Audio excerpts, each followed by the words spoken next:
Liels paldies no visas sirds Zigmāram un Kristīnai par šo te kolosālo iespēju kļūt par hipnokouču un dziednieku un par tiem 8 mēnešiem pavadītajiem hipnotransformācijas akadēmijā. Liels paldies no visas sirds. Tas ir bijis tik tiešām viss transformējošākais laiks manā mūžā. Un kā tas viss sākās bija, ka es sāku pie Zigmāra iet sesijās, kā klients, kā teikt, sakārtot konkrēti savu jomu. Tas bija saistīts ar izdegšanu tieši darbā, jā.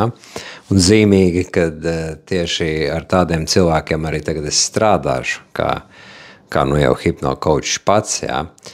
Un tad Zigmārs man piedāvāja tādu ideju, ka es varētu varbūt arī pats, ne tikai pats sakārtot savu dzīvi, bet palīdzēt pēc tam sakārtot dzīves citiem.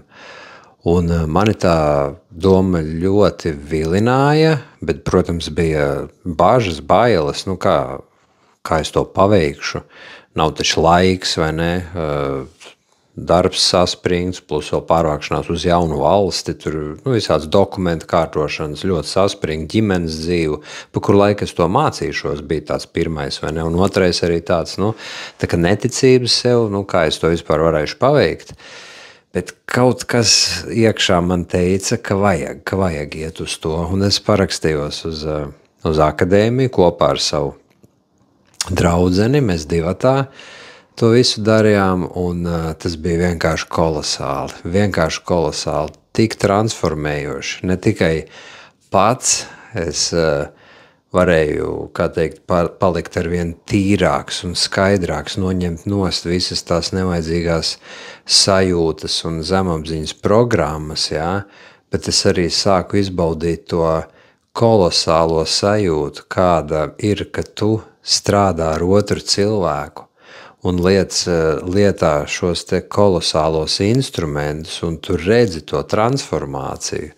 Tas ir kaut kas tik neaprakstāms, tas dvēseles kaifs, ko es sajūtu, man nozīmēja vienkārši kaut ko tik jaunu, kolosālu, neiepazītu dziļu. Es patiešām atradu to savu aicinājumu. Es sapratu, ka tas tik tiešām ir tas, ko es esmu meklējis. Jo es jau labu laiku tomēr arī, pats pirms tam tā kā, var teikt, domāju, sapņoju, ka kaut ko sirds grib vai ne, kaut ko grib, bet es radu to it kā apmierinājumu darbā. Bet tas nebija tas. Es tur tomēr arī dedzināju sev ārā, un tas nebija mans sirds aicinājums, vai ne? Gribējās jau vienmēr, visiem jau mums gribas kaut ko tādu atrast, un tagad, kad tas ir atrasts, tad tas ir tāds kaifs, un es zinu, ka tas ir tikai sākums. Šie 8 mēneši ir bijuši, lai apgūtu kārtīgi tās iemaņas un izdarītu vajadzīgo sesiju skaitu un noliktu gala eksāmenu un mācītos daudz un dikti par visām tām teorētiskajām lietām, kas ir apakšā tam visam, kā notiek hipnozi un viss saistītās lietas, vai ne?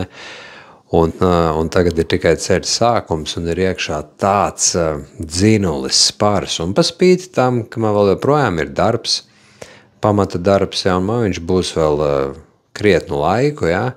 Tagad es redzu dzīvi pavisam savādāk. Tagad es dzīvoju šeit un tagad. Tad, kad es esmu darbā, es izbaudu darbu. Kad es esmu ar ģimeni, es izbaudu ģimeni. Un pēc darba vakarā, kad es strādāju ar klientiem vai ierakstu video, vārdu sakot, darbojos ar jauno sirdslietu, tad es esmu 100% tur. Viss ir tik kolosāli tā sakārtojies un beidzot dzīvē ir tā sajūta, ka tu esi pareizajā vietā. Tā ir tā sajūta, ka tu atrodi sevi. Tas ir vienkārši vārdos neaprakstāmi, un tam naudas summu pat nevar uzlikt, kā teikt, cenu. Tas ir neizmērojami vērtīgi. Un vēl kas ir tā zīmīgi, kad visos tajos webināros, kur Zigmārs ar Kristīni mūs katru nedēļu bija webinārs, jā, nežēlīgi vērtīgi, tur 3 stundas aptuveni. Un ne tikai tur iet runa par tieši mūsu instrumentiem, kā mēs dziedinam cilvēkus un par to, bet arī par visādām vēl blakus tēmām, diezgan filozofiskām tēmām, vispār par dziļāku jēgu, un tas man ir bijis kā tāda, tā kā, var teikt, universitāte bez maz. Šie 8 mēneši ir tā kā pilns akadēmiskais gads, jā, bet tas ir bijis tā kā tāda dzīves mācība.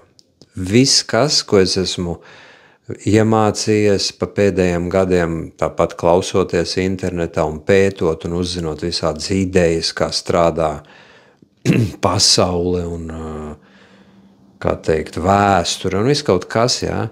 Šis te, ko Zigmārs ar Kristīnu man ir devis, man ir beidzot spējis salikt visu kopā. Tagad es pēkšņi esmu izveidojis savu pasaules uzskatu, pasaules bildi. Tā ir tāda kā metamācība par dzīvi bijusi, kas ir vispār super nenovērtējama, var teikt.